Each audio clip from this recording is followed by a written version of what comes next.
Deuxième argumentation qu'on entend quand on veut parler du Seigneur. On nous dit que c'est impossible de croire en Dieu aujourd'hui. Je ne sais pas si vous avez entendu des gens vous parler ainsi. C'est impossible de croire en Dieu. Alors pourquoi les gens nous disent que c'est impossible de croire en Dieu?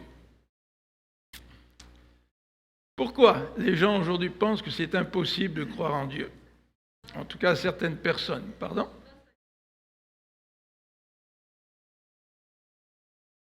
D'accord, à cause de la souffrance.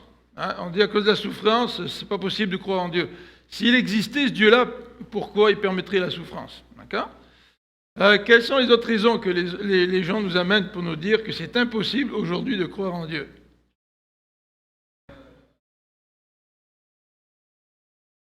Qu'on ne voit pas. Ouais, c'est vrai, j'ai pas mis celle-là sur mon tableau, mais je pourrais le compléter. On dit on ne le voit pas. Remarque, peut-être ça rejoint la question des preuves. On dit on aimerait bien croire en Dieu, mais vous savez, des preuves.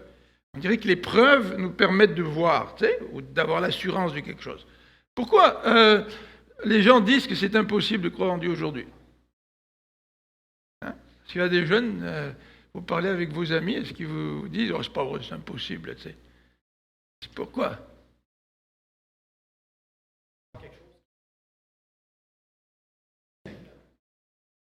Oui, tout simplement, peut-être. Alors regardez, on va regarder un petit peu quelques éléments à l'écran, puis on va les aborder ensemble. Pourquoi ne pas croire en Dieu? Bien, les gens ont des raisons. Quelles sont ces raisons-là? La première raison, parce que Dieu est démodé. Vous voyez, c'est pas la mode de croire en Dieu. En fait, c'est vrai au Québec ou dans d'autres contextes, c'est pas très approprié de parler de Dieu. Peut-être on peut parler un peu de politique, mais il ne faut pas chicaner. C'est pas comme en Europe où autour des repas familiaux, là, le papa qui est de gauche, puis la maman qui est de droite, s'astine, puis les enfants au milieu essaient de prendre position. Mais ici au Québec, c'est pas la religion qui est vraiment, la politique qui est complètement tabou, même si on n'en parle peut-être pas autant que dans d'autres pays, mais c'est la religion. On ne parle pas de religion, c'est démodé. Alors pourquoi c'est démodé? Alors on regardera d'autres raisons un peu plus tard, là, sur l'autre diapositive. Mais pourquoi c'est démodé? Parce que dans les sondages, en Occident, la majorité des gens croient en Dieu. C'est vrai? Vous faites des sondages, la majorité, d'après les sondages, disent qu'ils croient en Dieu. Bon, c'est pas un Dieu personnel, c'est une force, c'est quelque chose, mais ils croient en un être suprême. Pourtant, ils ont une certaine foi. C'est pas la foi d'évangile. Mais en même temps, c'est étrange. Ils y croient, mais en même temps, c'est démodé. Ils y croient, puis en même temps, faut pas en parler. Alors peut-être que chez les jeunes, c'est peut-être différent. Vous savez que la jeunesse d'aujourd'hui n'a pas l'éducation religieuse que d'autres générations ont eue. Ça explique peut-être les différences d'opinion entre les jeunes et les moins jeunes. Mais malgré le fait que parmi les sondages, malgré tout, il y a encore un bon pourcentage des gens qui croient en l'existence de Dieu, qui croient à un Dieu quelconque, c'est démodé. On n'a pas le temps. C'est trop abstrait. On ne peut pas trop penser à Dieu. Tu sais. Et en tous les cas, ce n'est pas vraiment possible d'avoir une foi solide en Dieu. Là, oui, je crois que Dieu existe, mais bon, moi, il fait son affaire, moi, je fais la mienne. Tu sais. Ce n'est pas très à la mode de parler de Dieu. Deuxième élément, c'est que Dieu, c'est un sujet abstrait. Hein? Puis comme je viens de le mentionner, on n'a pas trop le temps de penser à Dieu. Là. Puis on n'aime pas trop les choses abstraites, et puis on ne voit pas les raisons concrètes pourquoi ce serait avantageux de croire en Dieu. Tu sais. D'un point de vue concret, là, dans ma vie de tous les jours, là, moi je m'en vais au travail, je m'en vais au bureau, je passe 1 heure ou 1 heure et demie dans le métro pour aller, et puis dans les transports en commun pour revenir le soir. Ça roule vite ma vie, là, j'ai toutes sortes de problèmes, puis c'est un petit peu abstrait Dieu, puis j'ai pas vraiment le temps de penser à Dieu. Donc, c'est pas vraiment possible de croire en Dieu. Bah oui, j'ai une certaine croyance, mais pas plus que ça. Ensuite, qu'est-ce que j'ai marqué? Ah oui, croire en Dieu, dans le fond, ça ne fait que justifier des inégalités sociales ou des situations des gens. Vous savez que J'ai lu dans un livre que dans un chant en anglais, il y avait une strophe qui disait que Dieu, c'est lui qui donne la richesse, qui donne la pauvreté, c'est lui qui, dans sa souveraineté, permet que je vive riche, je vive pauvre ou je vive classe moyenne. Tu sais. Puis ça, on a enlevé cette strophe-là parce que ça dérangeait. Tu sais. Après tout, un Dieu qui justifie les classes sociales, tu sais, c'est pas très intéressant. Tu sais.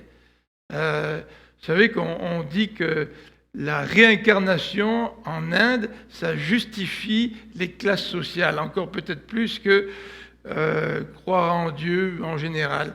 Vous savez qu'en Inde, on vous dit que si vous vivez pauvre, c'est parce que vous n'avez pas vécu une bonne vie dans votre vie antérieure, puis que là, vous vivez dans une situation difficile ou misérable pour racheter votre ancienne vie. Donc, il faut vous laisser racheter votre ancienne vie pour vous donner la possibilité, dans une autre vie, d'être incarné dans une situation meilleure. Alors peut-être que dans votre autre vie, si vous avez bien vécu votre vie misérable, vous avez été une bonne personne malgré tout, vous allez peut-être vous réincarner dans quelqu'un qui a plus d'argent. Et puis il y a le cycle de la réincarnation. Alors on dit que en Inde, par exemple, le système des castes s'appuie, vous savez, les castes, les différents groupes sociaux, s'appuient sur ça, de croire à la réincarnation. Alors si tu mendis, puis si tu as la lèpre, puis tu es sur le bord du chemin, ben c'est parce que le destin l'a voulu ainsi. Tu dois racheter ta vie pour pouvoir, dans une nouvelle vie, obtenir un meilleur statut. Alors beaucoup de gens pensent aujourd'hui qu'avec Dieu, c'est la même affaire. Tu sais. Dieu, il justifie les classes sociales. C'est lui, dans sa souveraineté, qui a décidé que moi, je serai riche, moi, je serai pauvre, moi, je suis malade, moi, je suis en bonne santé. Tu sais. Donc, c'est pas très intéressant de croire en un Dieu comme ça. Alors, impossible de croire en Dieu à cause des guerres aussi, on a parlé un petit peu de ça. Impossible de croire en Dieu à cause des guerres. Quand on regarde l'atrocité des guerres, hein, vous savez que les 2 guerres mondiales ont contribué beaucoup à rejeter Dieu. Quand vous êtes au combat au front, puis vous vivez des atrocités, vous voyez des gens se faire déchirer les membres, vous voyez vos amis qui meurent ou qui deviennent handicapés à vie, qui sont perturbés pour le reste de votre vie, ben vous dites c'est impossible de croire en Dieu. Si Dieu existait, ça ne serait pas comme ça. Tu sais. Alors voilà quelques petites raisons. Est-ce que j'en ai une autre? Ah oui, il y en a qui pensent aussi que Dieu c'est un père fouettard. C'est à cause de ça qu'on ne devrait pas croire en lui. Ça c'est une expression qui vient peut-être de l'Europe, là. Vous savez, ça vient du mot fouet, là. Et puis Dieu, c'est quelqu'un qui a son fouet, puis il nous surveille, et puis si on fait quelque chose de pas correct, ben, il va nous donner des bons coups de fouet, là, pour nous remettre sur la bonne voie. Puis le rapport que les gens pensent avoir avec Dieu, puis qu'ils rejettent, c'est ce rapport-là. Tu sais, Dieu, c'est quelqu'un qui vous surveille, là, puis qui est prêt à vous taper dessus à la moindre occasion. Là, tu sais. Alors non, croire dans un Dieu comme ça, c'est impossible. C'est pas très, très intéressant. Une autre, est-ce que j'ai une autre? Oui. Dieu, ben, il est bien utile pour combler les lacunes du savoir. Tu sais. Quand on ne sait pas, ben, on dit que c'est Dieu. Quand on ne sait pas, on dit que c'est la souveraineté de Dieu. Tu sais, t'es malade, t'es rétabli, les médecins ne comprennent pas pourquoi, ben, on dit que c'est Dieu. Mais après tout, ça fait bien l'affaire de notre ignorance, mais dans le fond, Dieu, on n'a pas vraiment besoin de lui, il n'existe pas. C'est peut-être le hasard que tu t'es remis en bonne santé, puis que les médecins sont surpris. Tu sais. Alors, Dieu est bien pratique pour combler nos lacunes, pour combler ce qu'on ne sait pas. Mais avec la science, avec le temps, on va finir par savoir, comprendre ce qu'on ne comprend pas aujourd'hui. Donc, on n'a pas vraiment besoin de croire en Dieu, et ce n'est pas très possible de croire en Dieu. Alors, pourquoi ne pas croire en Dieu? Parce que Dieu est démodé. Ah, j'ai peut-être d'autres phrases. Ah oui, le Time, en avril 66, il a sorti une couverture. Donc, ça fait un bout de temps, ça fait plus de 40 ans. Ça fait combien? 50 ans, ouais, à peu près. Merci. On voit les gens qui sont doués en mathématiques, là. Hein? C'est bon. Ah ouais, ça, c'est des bons points de repère. C'est vrai que c'est vrai. Alors, mais ça, tu n'aurais pas dû le dire, on aurait tous pensé que tu étais bon en maths. Là, donc, le Time a dit que Dieu est mort. Vous vous rappelez le premier astronaute qui est parti dans l'espace, là, le fameux américain? Non, c'est pas un américain, voyons. Hein? C'est pas un russe? Comment tu l'appelles, mon cher Gargarine? Qu'est-ce qu'il a dit quand il est revenu? Il a dit, j'ai pas vu Dieu. Tu sais, j'ai pas vu Dieu. Bon, là, ça tombe peut-être dans une autre catégorie, parce qu'il cherchait peut-être des preuves de l'existence de Dieu. Puis il est allé dans l'espace, puis il a regardé, il n'a rien vu. Le problème, c'est qu'il n'a pas vu derrière, là-bas, tu sais, derrière, loin, là. Alors, la couverture du Time a dit en avril 66, Dieu est mort, mais quelques années après, en 69, le Time a fait une édition, et sur la couverture du Time, ils ont dit, est-ce que Dieu revient-il à la vie? On prétend que Dieu est mort, mais malgré tout, on se demande s'il est vraiment si mort que ça. Tu sais. Pas tellement longtemps après, on fait une grande couverture, là, Dieu revient-il à la vie? Alors, toutes ces raisons que l'on aborde pour dire que c'est impossible de croire en Dieu, il n'y en a aucune de ces raisons qu'on retrouve dans la Bible. Dieu ne se présente pas comme ça. Absolument pas. Alors, on a d'autres arguments que les gens amènent pour dire que Dieu n'existe pas. Quels sont-ils? On en a parlé de 2 ou 3. On va voir qu'est-ce que j'ai mis en argument numéro 2. Hop, est-ce que ça marche? Voilà. Voilà, on dit que Dieu n'existe pas à cause du triomphe, ce qu'on considère comme le triomphe de la science. Alors, qu'est-ce qu'elle fait, la science, aujourd'hui? Elle essaie de tout expliquer, oui, puis qu'elle fait la science? C'est juste une explication, là. Tu vas dans... La science te donne une connaissance, puis c'est tout. Qu'est-ce qu'elle fait, la science? Oui, parce qu'elle essaie de tout expliquer, bien sûr, de tout comprendre. Puis, c'est quoi les effets de la science aujourd'hui, là? Dans ta vie, c'est quoi? Les jeunes, c'est quoi les effets de la science dans votre vie, là? Hein? Moi, je ne suis pas très scientifique, hein? Vous voyez, c'est déjà encore un vieux machin, là, tu sais. Mais qu'est-ce qu'a fait la science? C'est qu'elle te permet d'avoir des iPods, permet d'avoir des tablettes, permet d'avoir des ordinateurs. Elle te permet d'avoir quoi? Ouais, c'est l'évolution de notre niveau de vie. Hein? Si on peut avoir des frigidaires à la maison, des systèmes de chauffage, maintenant ils développent des systèmes informatiques pour contrôler par la voix l'intérieur de ta maison. Tu sais, tu veux que la lumière s'allume, on enregistre en voix, puis tu dis lumière. Quand tu rentres dans la pièce, toc, la lumière s'allume.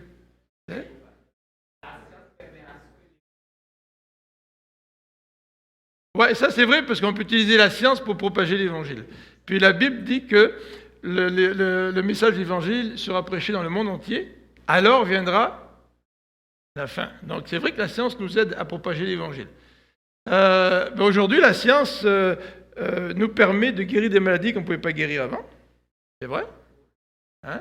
Il paraît qu'on est en train de faire des percées dans le domaine du cancer. Comment traiter les cellules cancéreuses sans trop affecter les cellules qui sont saines. Tu sais. Pourquoi on vit jusqu'à 80 ans en moyenne, ou un peu plus? Pour mesdames, là, vous vivez plus longtemps que nous. Nous, on est trop excités, là, les gars. Tu sais. Vous êtes plus calmes. Mais pourquoi on vit plus longtemps? Une fois, ma femme était chez son médecin, puis elle doit prendre des médicaments. Et puis elle lui disait, ouais, mais tu sais, est-ce que vraiment je devrais prendre ces médicaments longtemps, ou toute ma vie, ou pas? Le médecin lui a répondu, vous savez pourquoi on vit longtemps aujourd'hui? Parce qu'on a des médicaments. Alors la science nous permet d'améliorer notre système de vie, notre milieu de vie, notre condition de vie. Donc si j'améliore mes conditions de vie, est-ce que j'ai besoin de Dieu? J'ai moins besoin de Dieu. Dans ce sens-là, Dieu n'est pas très pertinent. Et qui prend la place de Dieu? La science. La science me permet d'améliorer ma vie. C'est très concret, la science. C'est très, très, très concret. Les styles d'habits que vous avez quand vous faites du sport.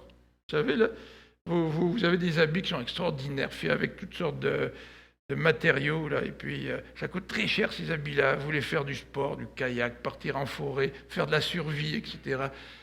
Tout ça, c'est rendu possible à cause de la connaissance scientifique. Les applications de la science sont énormes, énormes. Ça touche toute ma vie, ça touche toute notre vie. Si d'un seul coup on nous enlevait tout ce que la science a appris depuis, je dirais même juste depuis les années 50, on retomberait dans un style de vie de nos grands-parents.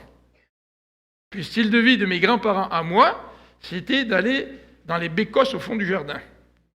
C'est vrai? Il n'y avait pas d'eau courante. Il n'y avait pas d'électricité. Vous vous rendez compte de ce que la science change dans la vie de tous les jours. Là, Il n'y aurait plus de voyage, il n'y aurait plus de voyage en avion. Je ne pourrais pas partir comme ça pendant l'été ou l'hiver ailleurs. Alors donc, à cause du triomphe de la science, les gens disent, la science c'est concret, mais Dieu, lui, c'est pas très très concret. Alors, un homme a dit ceci, mon grand-père a prêché l'évangile, donc ça c'était dans les années 50 peut-être, mon père a prêché l'évangile du socialisme, à un moment donné le socialisme était bien à la mode dans certains pays, et puis moi je prêche l'évangile de la science, c'est-à-dire la science, le développement de la science, c'est une bonne nouvelle. Alors j'ai d'autres citations que j'ai prises du livre de monsieur, moi je ne me rappelle plus l'auteur, mais en tout cas, un autre philosophe a dit, ou un autre scientifique a dit, la langue de Dieu, par contre c'est un chrétien, parce qu'il y a beaucoup de scientifiques qui sont chrétiens. Il y a beaucoup de scientifiques qui sont chrétiens. Et lui a dit ceci, la langue de Dieu et le doigt de Dieu ne peuvent se contredire. Et contrairement à nous, qui sommes un petit peu dichotomistes, là, tu sais, on dit quelque chose puis on fait autre chose. Lui, Dieu, quand il parle, sa langue et son doigt, ce qu'il dit et ce qu'il fait ne se contredit pas. Alors si la science est la découverte de ce que Dieu a fait ne peut pas se contredire avec ce qu'il a dit, avec la parole de Dieu. Alors, est-ce que j'ai une autre petite citation? Oui. Il paraît qu'à Cambridge, je ne sais pas si tu as vu ça, Robert. Aurais-tu vu ça? Ah, tu étais à Oxford. Ah, Oxford, voyons. T'as mal choisi. Entrée du laboratoire de Cavendish à Cambridge, les œuvres de l'Éternel sont grandes, recherchées par tous ceux qui y prennent plaisir. Donc même des hommes de science, au lieu de rejeter la croyance en Dieu, au lieu de dissocier la science et Dieu, de les opposer, croient que la science, c'est le domaine qui te permet d'admirer les merveilles que Dieu a faites. Alors, pourquoi ne pas croire en Dieu? À cause du triomphe de la science?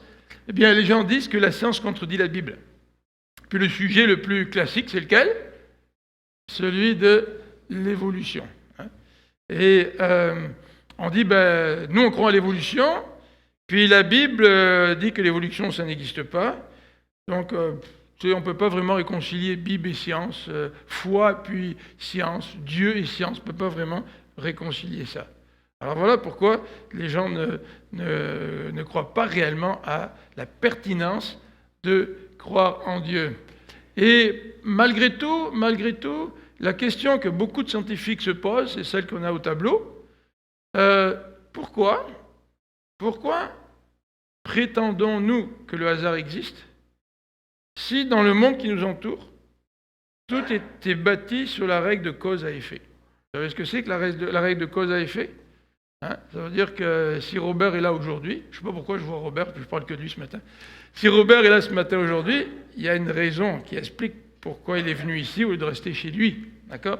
Ça s'explique.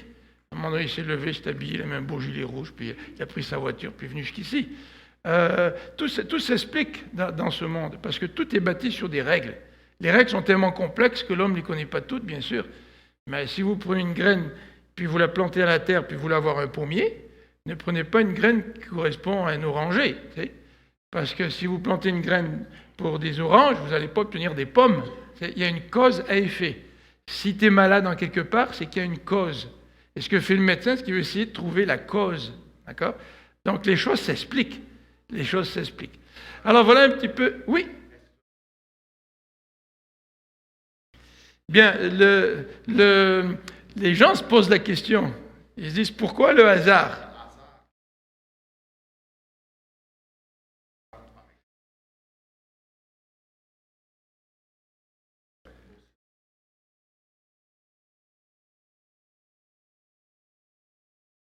C'est ça. Pour nous. Oui, bien sûr.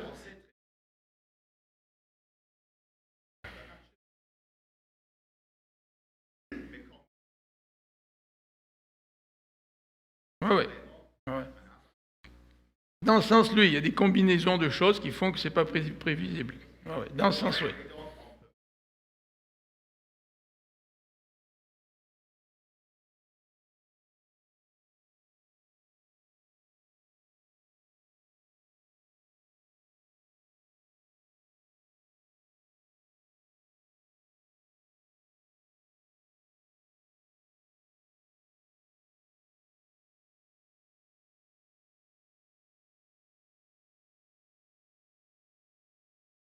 Alors c'est vrai que c'est vrai ce que tu dis. Bon, moi je voulais pas aller dans ce domaine-là parce que je suis moins spécialiste que toi. Mais c'est vrai aussi que la loi de cause à effet existe. Et que il y a beaucoup de choses qui se fondent sur cette loi de cause à effet. Voilà, c'est ça. Mais généralement, dans le langage populaire, les gens, quand ils parlent de hasard, c'est que c'est qu'en fin de compte, c'est peut-être pas dans le sens aussi spécialisé que tu dis là. Oui, David.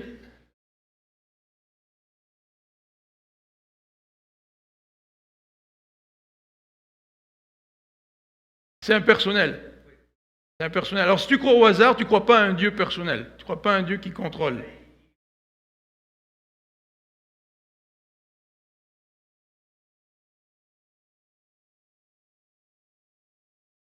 Ouais.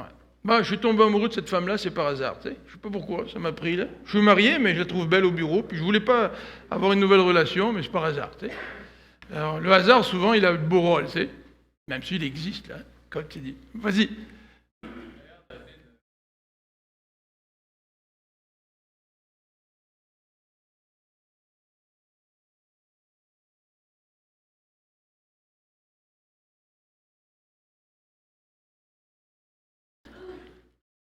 Ah, t'as un bon exemple, là, ouais. C'est intéressant, ça.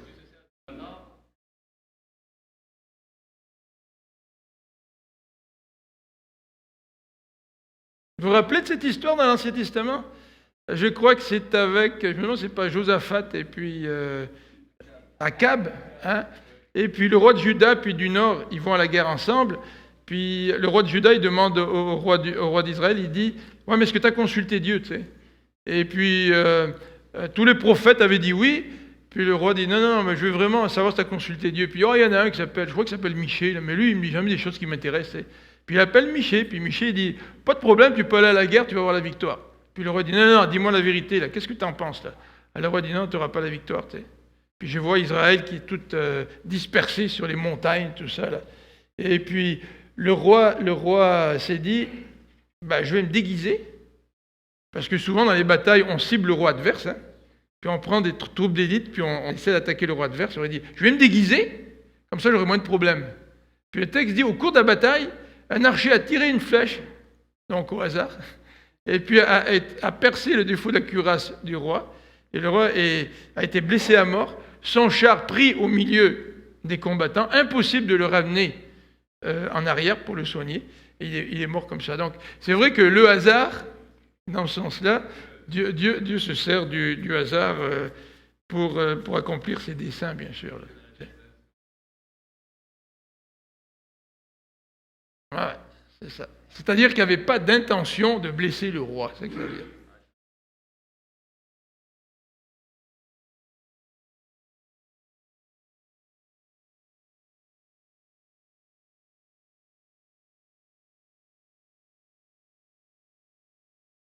Voilà.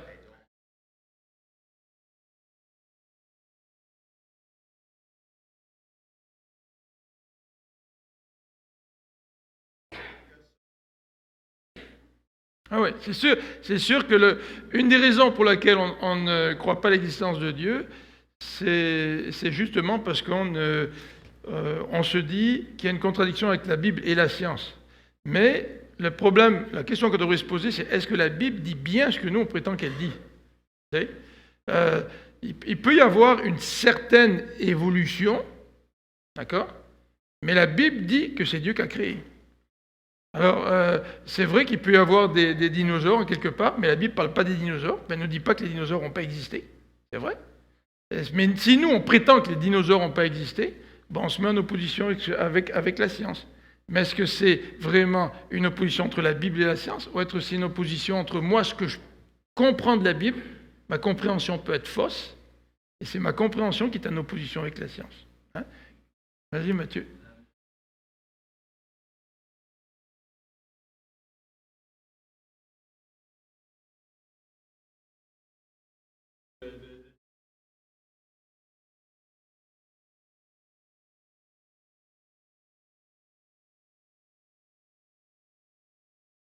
C'est vrai, ça évolue la connaissance de la science aussi, ouais. Bon, ben merci. En tout cas, on ne va pas regarder le rapport de l'évolution avec la Bible, parce que la scène, la Bible, la sang, etc., ça pourrait faire l'objet de notre étude. Mais on va avancer rapidement à d'autres éléments. C'est pourquoi ne pas croire en Dieu? À cause de la souffrance. On regardera ça la prochaine fois. Pourquoi ne pas croire en Dieu? À cause de l'absurdité. Il y a des gens qui croient que la vie est absurde. On va regarder ça un petit peu. Puis je crois que j'ai un autre élément, je pense, un dernier, c'était quoi que j'avais mis? Voilà. Avec la question des preuves. Je ne peux pas croire en Dieu parce que je n'ai pas de preuves. On regardera ça ensemble dimanche prochain.